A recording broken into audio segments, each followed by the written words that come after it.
1 मई दिन बुधवार। खबरों के उभरने से पहले एक नजर सुर्खियों पर। 1 मई से नियमों में होंगे बदलाव जो आपकी जेब पर डाल सकते हैं असर। स्कूल से निरीक्षण के दौरान गायब मिले सैकड़ों शिक्षकों के वेतन में कटौती का आदेश। अधिक गर्मी को लेकर इन जिलों में जारी हुआ रेड अलर्ट। आज है अंतर्राष्ट्रीय मजदूर दिवस। कोरोना के समय में लगाई गई वैक्सीन का नाम नहीं है याद तो ऐसे करे पता। T20 विश्व कप के लिए भारतीय टीम की हुई घोषणा। अब चले बढ़ते हैं बिहार के अब तक के 25 बड़ी खबरों की ओर विस्तार से। एयरपोर्ट्स अथॉरिटी ऑफ इंडिया में भर्ती के लिए आज आवेदन की अंतिम तारीख। एयरपोर्ट अथॉरिटी ऑफ इंडिया द्वारा जूनियर एग्जीक्यूटिव के पदों पर भर्ती निकाली गई है। ये भर्ती कुल 490 पदों पर आई है। आज आवेदन करने की अंतिम तारीख है। इच्छुक उम्मीदवार इसके आधिकारिक वेबसाइट ai.aero.in पर जाकर आवेदन कर सकते हैं। इस भर्ती के लिए जरूरी है कि आपने किसी भी मान्यता प्राप्त यूनिवर्सिटी से इंजीनियरिंग की डिग्री हासिल की हो। MCA पास कैंडिडेट भी इसके लिए अप्लाई कर सकेंगे। साथ ही गेट की परीक्षा भी पास होना जरूरी है। गेट परीक्षा के स्कोर को भी भर्ती प्रक्रिया के दौरान देखा जाएगा। उम्मीदवारों की आयु सीमा 27 साल अधिकतम रखी गई है। भर्ती से संबंधित सटीक और अधिक जानकारी के लिए इसकी अधिसूचना और आधिकारिक वेबसाइट को आप देख सकते हैं। 1 मई से नियमों में होंगे बदलाव जो आपकी जेब पर डाल सकते हैं असर। हर महीने की 1 तारीख को हमारे देश में कई बदलाव होते हैं जिसका असर सीधे आम आदमी की जेब पर और उनके जीवन पर पड़ता है। 1 मई से होने वाले नियमों में बदलाव की जानकारी आपको होना बेहद ही जरूरी है। तो आपको बता दें कि यस बैंक में सेविंग खातों में बदलाव किया गया है। साथ ही ICICI बैंक में डेबिट कार्ड पर बैंक द्वारा अब सालाना चार्ज 200 रुपए लिए जाएंगे। वहीं 99 रुपए का चार्ज ग्रामीण इलाकों के लिए रखा गया है। इसके अलावा 1 साल के लिए 25 पन्ने की दी जा रही चेकबुक आपको मुफ्त में दी जाएगी। लेकिन यदि आप इससे ज्यादा चेकबुक के पेज लेना चाहते हैं तो आपको प्रति पेज 4 रुपए देने होंगे। HDFC बैंक में सीनियर सिटीजन केयर FD में निवेश करने की डेडलाइन को बढ़ाकर 10 मई कर दिया गया है। RBI ने पारदर्शिता को बढ़ावा देने के लिए बैंकों के एजेंट के रूप में काम करने वाले कर्ज सेवा प्रदाताओं को कहा है कि कर्ज सेवा प्रदाता ग्राहकों को अपने पास उपलब्ध सभी कर्ज प्रस्तावों की जानकारी उपलब्ध करवाएंगे।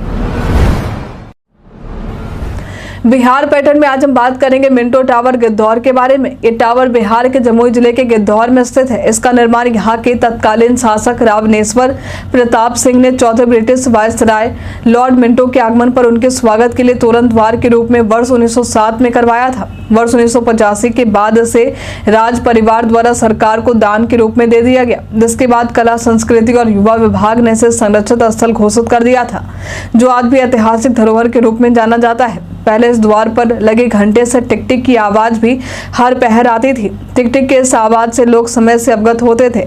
आप यदि ऐतिहासिक इमारतों को देखने का शौक रखते हैं तो यहाँ आ सकते हैं। गर्मी और लू की वजह से स्कूलों को लेकर आदेश जारी। बिहार में भीषण गर्मी पड़ रही है। लोगों का गर्मी में हाल बेहाल है। इसे देखते हुए पटना के जिलाधिकारी ने आदेश दिया है कि स्कूलों के समय में आज से बदलाव किया गया है। जिला मजिस्ट्रेट के आदेश के अनुसार सभी निजी और सरकारी स्कूलों में 10वीं कक्षा के संचालन सुबह के 10:30 बजे से लेकर शाम के 4 बजे तक नहीं होगा। वहीं 11वीं और 12वीं कक्षा के लिए सुबह के 11:30 बजे से शाम के 4 बजे तक शैक्षणिक गतिविधियों पर रोक रहेगी। यह आदेश आज से 8 मई तक प्रभावी रहेगा। DM के द्वारा भीषण गर्मी के कारण विद्यालयों के शैक्षणिक गतिविधि का संचालन ऑनलाइन मोड में करने की सलाह दी गई है। वहीं दोपहर में लोगों को घर से बाहर नहीं निकलने की सलाह दी गई है। साथ ही बच्चों का विशेष ख्याल रखने को कहा गया है। 1 मई आज है अंतर्राष्ट्रीय मजदूर दिवस। आज पूरी दुनिया भर में मजदूर दिवस मनाया जा रहा है। श्रमिकों और श्रमिक वर्ग के लिए ये खास दिवस है। आज के दिन बिहार में बैंक बंद है। मालूम हो कि श्रमिकों के अधिकारों, सामाजिक न्याय और कामकाजी परिस्थितियों में सुधार लाने के मकसद से मजदूर दिवस मनाया जाता है। इस दिन का मकसद मजदूरों की तकलीफों को उजागर करना है ताकि उन्हें उनका अधिकार मिल सके। इस दिन की शुरुआत भी ऐसे ही हुई थी। साल 1986 में मजदूरों ने लगातार 15-15 घंटे काम करने से मना कर दिया था। लोग सड़क पर आ गए थे। 8 घंटे तक काम लेने और 1 दिन की छुट्टी की मांग कर रहे थे। इसके बाद 1 मई को मजदूर दिवस मनाने की शुरुआत हुई। मालूम हो कि बिहार में मजदूर दिवस के मौके पर सरकारी छुट्टी होती है। बीएड कॉलेजों में जल्द होगा दाखिला। चल रही मीडिया खबरों के अनुसार बिहार के बीएड कॉलेजों में मई के पहले सप्ताह से दाखिला शुरू हो जाएगा। बताया जाता है कि इसकी तैयारी की जा रही है। 1 महीने तक आवेदन के लिए बीएड अभ्यर्थियों को मौका दिया जाएगा। ललित नारायण मिथिला यूनिवर्सिटी और दरभंगा को बीएड प्रवेश परीक्षा कराने की जिम्मेदारी सौंपी गई है। इसके बाद इन विश्वविद्यालयों के द्वारा 9 अप्रैल से आवेदन के लिए तारीख तय किए गए थे, लेकिन फिर आवेदन की प्रक्रिया पर रोक लगा दी गई थी। वहीं अब जल्द ही प्रवेश परीक्षा और आवेदन से संबंधित जानकारी साझा की जाएगी।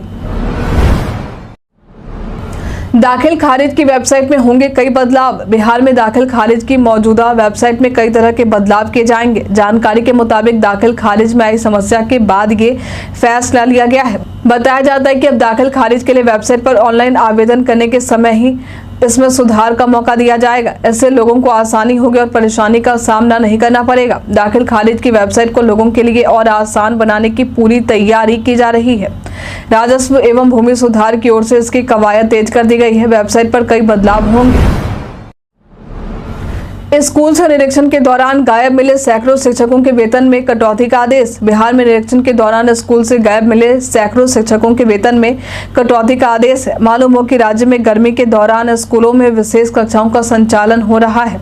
इसमें निरीक्षण के दौरान 408 शिक्षक गायब मिले हैं। इनके वेतन को काटने का आदेश दिया गया है। ऐसे में शिक्षकों पर अनुशासनिक कार्रवाई का आदेश है। जानकारी के अनुसार सबसे अधिक बेगूसराय में 29, नालंदा में 26, कैमूर में 20, मुजफ्फरपुर में 22, पश्चिमी चंपारण में 20, सिवान में 16, मधेपुरा में 15, नवादा में 12 और पटना में 11 गैर हाजिर शिक्षकों के खिलाफ कार्रवाई का आदेश है।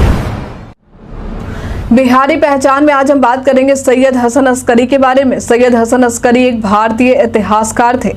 इनका जन्म 10 अप्रैल वर्ष 1901 में बिहार में हुआ था। इन्हें इनके साहित्यिक कार्य को भारत सरकार द्वारा मान्यता दी गई थी, जो मध्यकालीन सूफीवाद, बिहार के क्षेत्रीय इतिहास और मध्यकालीन भारत के सांस्कृतिक इतिहास के पहलुओं पर केंद्रित था। इन्होंने 250 से अधिक लेख, शोध पत्र, प्राकथन, प्रस्तावना और पुस्तक समीक्षाएं लिखने के साथ ही संपादित और अनुवादित कार्य भी किया है, जिसे भारत सरकार द्वारा पुरस्कृत किया गया था।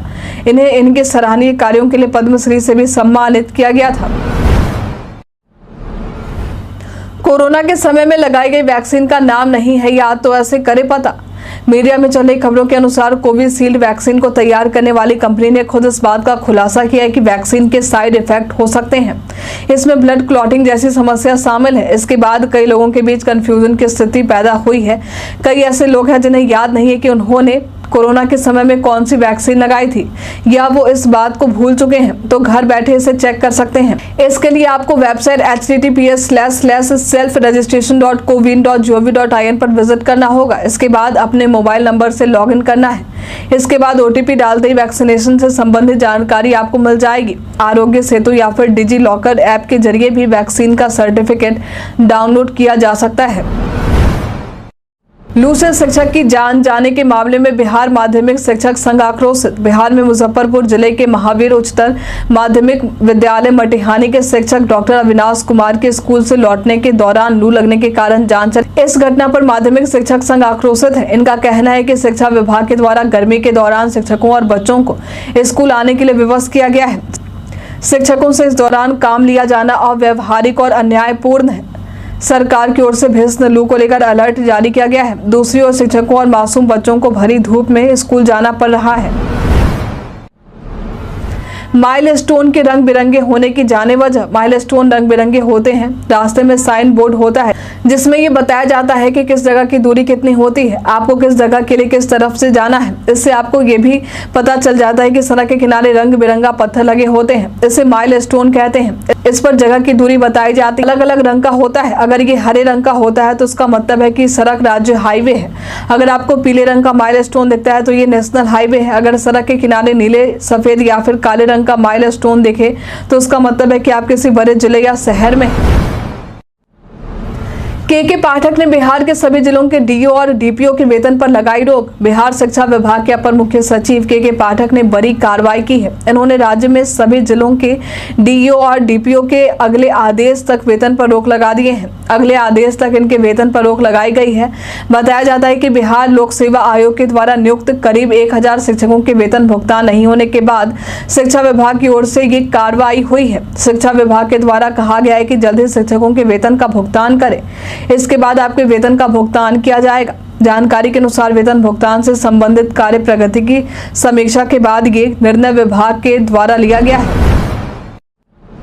अधिक गर्मी को लेकर इन जिलों में जारी हुआ रेड अलर्ट। प्रदेश में बीते कुछ दिनों से गर्मी का कहर देखने को मिल रहा है। दोपहर के समय में इस तपीस गर्मी से लोगों का घर से बाहर निकलना तक मुश्किल हो चुका है। मौसम विभाग ने अपने आधिकारिक वेबसाइट के जरिए प्रदेश में कई जगहों पर अधिक गर्मी के कारण लोगों को चेतावनी दी है। प्रदेश में पूर्णिया, शेखपुरा और भागलपुर में तो मौसम विभाग द्वारा भीषण गर्मी और लू को लेकर रेड अलर्ट जारी किया गया है। प्रदेश में मौसम विभाग द्वारा अधिकतर जगहों पर 40 से 42 डिग्री तक अधिकतम तापमान रहने की संभावना जताई गई है। वहीं न्यूनतम तापमान की बात करें तो प्रदेश में अधिकतर जगहों पर न्यूनतम तापमान 22 से 24 डिग्री रहने की संभावना जताई गई है। प्रदेश में आज का मौसम शुष्क रहने वाला है। पुलिस ने भारी मात्रा में शराब के साथ 2 तस्कर को किया गिरफ्तार। बिहार पुलिस के द्वारा शराब के खिलाफ लगातार अभियान चलाया जा रहा है। इसी कड़ी में पुलिस ने अवैध शराब कारोबारियों के विरुद्ध बड़ी कार्रवाई करते हुए सारण जिले के गरखा थाना क्षेत्र से 1034.46 लीटर विदेशी शराब को जब्त किया है। साथ ही 2 मोबाइल फोन के साथ 2 अभियुक्तों को गिरफ्तार किया है। बिहार पुलिस की ओर से सोशल मीडिया के माध्यम से ये जानकारी शेयर की गई है। साथ ही कहा गया है कि शराब नहीं बल्कि सेहत को चुने और खुशहाल रहें। बिहार में बिना शिक्षक राज्य के 20 पारा मेडिकल संस्थान का संचालन। बिहार में बिना शिक्षक ही राज्य के 20 पारा मेडिकल संस्थानों का संचालन हो रहा है। फिलहाल 20 सरकारी पारा मेडिकल संस्थानों में शिक्षक एवं व्याख्याकर्ताओं की नियुक्ति नहीं हो सकी है। पिछले 4 सत्रों से यहां बिना ट्यूटर और लेक्चरर की पढ़ाई हो रही है। बताया जाता है कि शिक्षकों की कमी के कारण इन कॉलेजों में पढ़ाई सिर्फ डिग्री तक ही सीमित हो गई है। विधानसभा में भी इसके लिए मांग की गई थी। यहाँ की पढ़ाई किसी मेडिकल कॉलेज के चिकित्सक, नर्सिंग कॉलेज के वार्ड आदि के माध्यम से कराई जा रही है। मालूम हो कि ये कोर्स अस्पतालों के लिए काफी महत्वपूर्ण होता है। वहीं चुनाव के बाद बहाली की बात सामने आ रही है। राजद के पूर्व सांसद रामा सिंह ने पार्टी से दिया इस्तीफा। लोकसभा चुनाव के दौरान राजद को एक और झटका लगा है। वैशाली से पार्टी के पूर्व सांसद रामा सिंह ने बीते दिन पार्टी से इस्तीफा दे दिया है। उन्होंने राजद के राष्ट्रीय अध्यक्ष लालू प्रसाद यादव को अपना इस्तीफा भेज दिया है। इस्तीफा देते हुए रामा सिंह ने पार्टी पर कई तरह के आरोप लगाए हैं। उन्होंने कहा है कि राजद अब अपने सिद्धांतों से भटक चुकी है। इस कारण ये पार्टी में काफी उपेक्षित और आहत महसूस कर रहे हैं। मालूम हो कि रामा सिंह की पत्नी महनार विधानसभा क्षेत्र से राजद की विधायक हैं। बता दें कि रामा किशोर सिंह बिहार की राजनीति में काफी प्रभावशाली नेता माने जाते हैं। राजद ने गाने के जरिए महागठबंधन की सरकार की तारीफ। बिहार में लोकसभा चुनाव का 2 चरण खत्म हो चुका है। तीसरे चरण का मतदान 7 मई को होगा। ऐसे में इसकी तैयारी की जा रही है। नेताओं के द्वारा चुनाव प्रचार किया जा रहा है। इसी कड़ी में राजद ने थीम सॉन्ग को जारी किया है। राजद के नेता मनोज झा के थीम सॉन्ग को लॉन्च किया गया है। इसमें महागठबंधन की सरकार के 17 महीनों के काम का बखान किया गया है। मनोज झा ने कहा है कि महागठबंधन की सरकार में 17 महीने में किए गए कार्यों का ब्यौरा इस गाने में दर्ज किया गया है। राजद के नेता ने कहा है कि भाजपा नौकरी और जनहित के मुद्दे पर चुनाव में कोई बात नहीं कर रही है। पीएम नरेंद्र मोदी दरभंगा में 4 मई को करेंगे चुनावी सभा। देश के प्रधानमंत्री नरेंद्र मोदी 4 मई को दरभंगा में चुनावी सभा को संबोधित करेंगे। पीएम आज मैदान में रैली करेंगे। इस कार्यक्रम को लेकर भाजपा के कार्यकर्ताओं में काफी उत्साह है। पीएम के आगमन को लेकर जोरों शोरों से तैयारी की जा रही है। राज मैदान में इससे पहले पीएम मोदी ने 24 अप्रैल 2014 को लोकसभा चुनाव के दौरान चुनाव प्रचार किया था। आपको बता दें कि इससे पहले प्रधानमंत्री 4 बार राज मैदान में जनसभा को संबोधित कर चुके हैं। पिछली बार नरेंद्र मोदी की सभा सिर्फ दरभंगा में ही नहीं बल्कि पूरे मिथिलांचल में सफल हुई थी। इधर 2 मई को फिर जेपी नड्डा बिहार आ रहे हैं। ये अररिया और मुजफ्फरपुर में चुनावी सभा को संबोधित करेंगे। सिवान से हिना साहब ने निर्दलीय उम्मीदवार के तौर पर किया पर्चा दाखिल। सिवान से पूर्व सांसद एवं दिवंगत नेता शहाबुद्दीन की पत्नी हिना साहब ने निर्दलीय प्रत्याशी के तौर पर नामांकन कर दिया है। हिना साहब ने सिवान समाहरणालय में पहुंचकर अपना पर्चा दाखिल किया है। इस दौरान हिना साहब के समर्थक पीला और भगवा गमछा धारण किए हुए नजर आए। सिवान में हिना साहब के निर्दलीय नामांकन करने के बाद त्रिकोणीय मुकाबला नजर आ रहा है। मालूम हो कि यहाँ से एनडीए के प्रत्याशी विजय लक्ष्मी कुशवाहा है। वहीं महागठबंधन में बिहार विधानसभा के पूर्व अध्यक्ष अवध बिहारी चौधरी को उतारा है। यहाँ पर छठे चरण में 25 मई को मतदान होगा। बिहार कांग्रेस ने पर्यवेक्षक को किया नियुक्त। बिहार कांग्रेस में एआईसीसी पर्यवेक्षक के रूप में फुरकान अंसारी को नियुक्त किया गया है। इन्हें पर्यवेक्षक बना दिया गया है। कांग्रेस अध्यक्ष के द्वारा लोकसभा चुनाव को लेकर फुरकान अंसारी को नियुक्त करने के प्रस्ताव को तत्काल प्रभाव से मंजूरी दे दी गई है। इसी को लेकर एक पत्र भी जारी किया गया है। फुरकान अंसारी के बारे में आपको बता दें कि इन्होंने झारखंड के गोड्डा लोकसभा सीट से साल 2004 में चुनाव जीता है। इसके बाद साल 2009 और 2014 के चुनाव में ये दूसरे स्थान पर रहे हैं। इस बार से लोकसभा चुनाव के दौरान ये काफी एक्टिव हैं। मालूम हो कि बिहार की सीटों पर जीतने के लिए कांग्रेस ने अपनी पूरी ताकत झोंक दी है। T20 विश्व कप के लिए भारतीय टीम की हुई घोषणा। T20 विश्व कप के लिए भारतीय टीम की घोषणा कर दी गई है। इसमें केएल राहुल के अलावा रिंकू सिंह को जगह दी गई है। साथ ही शुभमन गिल भी इस टीम में शामिल है। टीम इंडिया रोहित शर्मा की कप्तानी में खेलेगी, जबकि हार्दिक पांड्या उप कप्तानी करेंगे। टीम में ऋषभ पंत और संजू सैमसन 2 विकेट कीपर शामिल है। केएल राहुल को टीम से बाहर किया गया है। मालूम हो कि T20 विश्व कप की शुरुआत 1 जून से होगी। पहला मुकाबला वेस्ट इंडीज और अमेरिका की सह मेजबानी में हो रही है। 29 जून को फाइनल मैच होगा। रोहित शर्मा, यशस्वी जायसवाल, विराट कोहली, सूर्यकुमार यादव, ऋषभ पंत, संजू सैमसन, हार्दिक पांड्या, शिवम दुबे, रविंद्र जडेजा, अक्षर पटेल, कुलदीप यादव, युजवेंद्र चहल, अर्शदीप सिंह, जसप्रीत बुमराह, मोहम्मद सिराज भारतीय टीम में है। वहीं आईपीएल 2024 में आज सीएसके और पीबीकेएस के बीच मुकाबला होगा। आपके अनुसार टीम इंडिया में किस खिलाड़ी को बाहर करना चाहिए और किस खिलाड़ी को जोड़ना चाहिए? आप अपना जवाब हमें हमारे कमेंट सेक्शन बॉक्स में लिखकर जरूर बताएं। कई कारणों से दर्ज है भारत इतिहास में आज की तारीख 1 मई वर्ष 1876 में महारानी विक्टोरिया ने भारत का खिताब जीता था। आज के दिन वर्ष 1923 में भारत में मई दिवस मनाने की शुरुआत चेन्नई में हुई थी। आज के दिन अंतर्राष्ट्रीय स्तर पर मजदूर दिवस मनाते हैं। आज के दिन वर्ष 1960 में बम्बई पुनर्गठन अधिनियम के तहत महाराष्ट्र को आधिकारिक रूप से भारत सरकार का अलग राज्य घोषित किया गया था। आज के दिन वर्ष 1909 में महामाया प्रसाद सिन्हा का जन्म हुआ था। ये पेशे से एक राजनीतिज्ञ थे। आज के दिन वर्ष 1913 में बलराज साहनी का जन्म हुआ था। ये एक भारतीय अभिनेता थे। 25 साल बाद नोकिया का फोन बाजार में आ रहा वापस। साल 1999 के आसपास कई लोगों ने बटन वाले नोकिया फोन का उपयोग किया है। 25 साल पुराना नोकिया फोन फिर से बाजार में वापस आ रहा है। HMD ग्लोबल ने HMD पल्स लॉन्च के इवेंट में एक नए 4G को टीज कर दिया है। कंपनी की ओर से नोकिया का आइकॉनिक फोन नोकिया 3210 शोकेस किया गया है। हालांकि साल 2024 में इस नए फोन को कई खूबियों के साथ बाजार में वापस लाया जा रहा है। मालूम हो कि ये पहली बार नहीं है जब कंपनी के द्वारा पुराने फोन के बाजार में वापस लाया गया है। इससे पहले भी इस फोन को नए अंदाज में पेश किया जा चुका है। सबसे पहले इसे साल 2020 में पेश किया गया था। नोकिया 3010 फोन को क्या आपने देखा है? आप अपना जवाब हमें हमारे कमेंट सेक्शन बॉक्स में लिखकर जरूर बताएं। ट्रैफिक पुलिस के हाथों कार डैमेज होने पर मुआवजे के जानने नियम। भारतीय शहरों में कार की पार्किंग को एक बड़ी चुनौती के रूप में देखा जाता है। पार्किंग की सुविधा नहीं होने के कारण कभी कभी कई लोग अपनी कार को नो पार्किंग एरिया में लगा देते हैं। ये कानूनन गलत है और ऐसा होने पर ट्रैफिक पुलिस आपकी गाड़ी को उठा सकती है। लेकिन कार उठाने के दौरान ट्रैफिक पुलिस के हाथों भी गाड़ी डैमेज हो सकती है। ऐसे में मुआवजे के नियम को जानना बेहद ही जरूरी है। नियमों के अनुसार गाड़ी उठाने के क्रम में अगर आपकी गाड़ी को ट्रैफिक पुलिस की लापरवाही के कारण नुकसान होता है तो फिर ट्रैफिक पुलिस डिपार्टमेंट या फिर गाड़ी उठाने वाली कंपनी को मुआवजा देना होगा।